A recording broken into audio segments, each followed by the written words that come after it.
प्रश्नावली 5.2 वर्ग ज्ञात करना। प्रश्नावली 5.2 इसमें है वर्ग ज्ञात करना। देखो 32 का वर्ग ज्ञात करना है। 32 का वर्ग को 32 को अपन क्या लिख सकते हैं? 30 प्लस 2, 30 प्लस 2 का वर्ग, 30 प्लस 2 का वर्ग। अब इसको अपन क्या लिख सकते हैं? देखो घात 2 है तो 30 प्लस 2 और 30 प्लस 2, इसका मतलब यही तो है वर्ग का मतलब। इसके ऊपर घात 2 लग रही है तो इसको अपन ने 2 बार लिख दिया। अब देखो सबसे पहले 30 से गुणा करेंगे इन दोनों को, 30 को गुणा करेंगे जब ये हो गया 30 का स्क्वायर, फिर 30 को और 2 को गुणा करो 30 गुणा 2, फिर प्लस का चिन्ह, फिर 2 को और 30 को गुणा करना है, 2 और 30 गुणा कर दिया, प्लस फिर 2 को 2 से गुणा करेंगे तो 2 का वर्ग। सबसे पहले इस 30 से इन दोनों को गुणा करना है, 30 से 30 को गुणा किया यानी 30 का स्क्वायर हो गया, 30 को 2 से गुणा करेंगे ये लिख दिया मैंने, फिर अब 2 से गुणा करना इन दोनों संख्याओं को, 2 से 30 को गुणा करेंगे जब ये आ गया और 2 को 2 से गुणा करेंगे जब 2 का स्क्वायर। अब देखो 30 का वर्ग कितना होता है? 900। इन दोनों को गुणा करो, 30 गुणा 2 करेंगे तो कितना आएगा? 60, और 30 गुणा 2 करेंगे तब ये कितना आएगा? 60, और 2 का वर्ग कितना होता है? 4। 2 का वर्ग कितना होता है? 4। अब इनको आप पूरा जोड़ना है, इनको जोड़ना है, 900 और 60 और 60 और 4 ये जोड़ेंगे तो जोड़ने पर कितना आएगा आपका? 1024। कितना आएगा? 1024। इस प्रकार से इनके वर्ग ज्ञात कर रहे हैं। जैसे एक तो संख्या और मान लो, उदाहरण ये 5वां सवाल है, इसका 71 का वर्ग ज्ञात करना है। तो 71 के वर्ग में आपको क्या लिख सकते हैं? इसको अपन 70 प्लस 1 का वर्ग, तो 70 प्लस 1 का वर्ग यानी 2 बार लिखना है, 70 प्लस 1 और ये हो गया 70 प्लस 1। 70 को पहले 70 से गुणा करना है, 70 को 70 से गुणा करेंगे 70 का स्क्वायर, फिर प्लस 70 को 1 से गुणा करो तो ये हो गया 70 गुणा 1।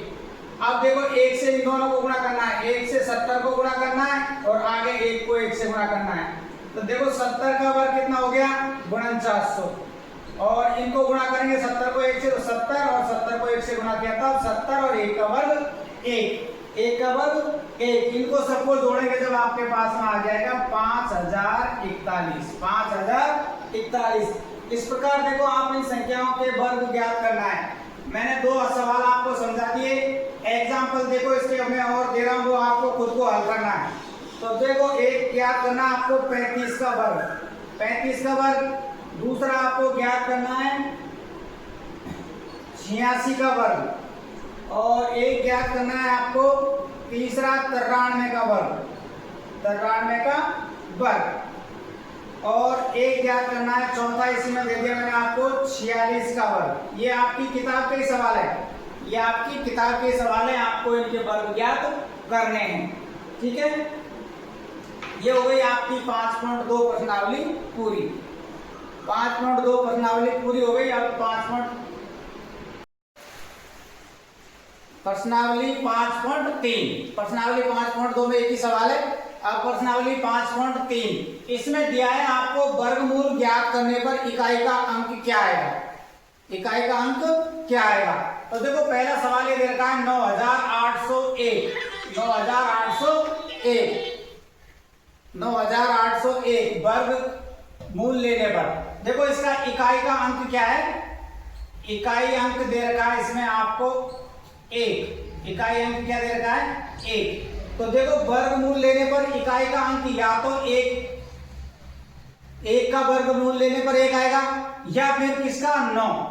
9 का वर्गमूल। देखो आपको पता है 9 का वर्ग कितना होता है? 81। इसमें इकाई का अंक क्या आ रहा है? 1। और कोई संख्या ऐसी नहीं है जिसका वर्गमूल लेने पर 1 आएगा, तो 1 का आएगा या फिर 9 का आएगा, या 1 का या 9 का। इसी प्रकार देखो इसमें इकाई का अंक वर्गमूल लेने पर क्या आएगा? लास्ट में इसमें इकाई अंक क्या दे रखा है? 5। क्या दे रखा है? 5। देखो 5 का भी अपन वर्ग करते हैं तो कितना आता है? 25। इसमें भी इकाई का अंक कितना आ रहा है? 5। तो इसका वर्गमूल लेने पर पूरी संख्या पर इकाई का अंक क्या आएगा? आपका 5 आएगा। इकाई अंक 5 आएगा। ये हो गया आपका सवाल नंबर 1। सवाल नंबर, अब इसमें दे रखा है कि बिना गणना किए बताइए कि संख्या पूर्ण वर्ग है या नहीं है। पूर्ण वर्ग है या नहीं है। पहला सवाल दे रखा है आपका 153। मैंने देखो ये नॉट याद रखना, नॉट लिखाया था। जो संख्या 2, 3, 7 और 8 पहले ही लिखा है मैंने, 2, 3, 7, 8 पर समाप्त होती है,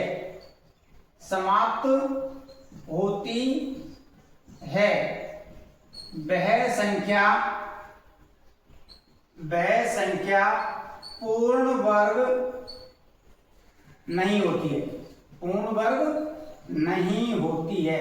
ये मैंने आपको पहले भी बता दिया और अभी दोबारा बता दिया, ध्यान रखना आपको। जो संख्या लास्ट में 2, 3, 7, 8 पर समाप्त हो रही है तो वह संख्या पूर्ण वर्ग नहीं होगी। अब देखो इसमें लास्ट में अंक कितना आ रहा है, इकाई अंक 3 है, तो यह संख्या पूर्ण वर्ग नहीं है, पूर्ण वर्ग नहीं है, ये आपको देखना है। इसी का देखो दूसरा सवाल दे रखा है आपको 2, 5, 7, तो इसमें भी लास्ट का कितना है 7, तो यह संख्या भी पूर्ण वर्ग नहीं है। इस प्रकार आप कोई सी भी संख्या हो जिनको सबको आप ज्ञात कर सकते हैं कौन कौन सी संख्या पूर्ण वर्ग है और कौन कौन सी पूर्ण वर्ग नहीं है। देखो मैं आपको एग्जांपल दे रहा हूं, उनको आपको खुद को पता करना है ये संख्या पूर्ण वर्ग है या नहीं है। पहला दिया मैंने जैसे आपको 408, दूसरा दे दिया मैंने आपको 441, तीसरा दे दिया मैंने जैसे 872, चौथा दे दिया मैंने जैसे आपको 525। आप इनको ज्ञात करके देखना है बिना गणना करने कि यह संख्या पूर्ण वर्ग संख्या है या नहीं है, पूर्ण वर्ग संख्या है या नहीं है। ठीक है, अगला सवाल देखो, अगला सवाल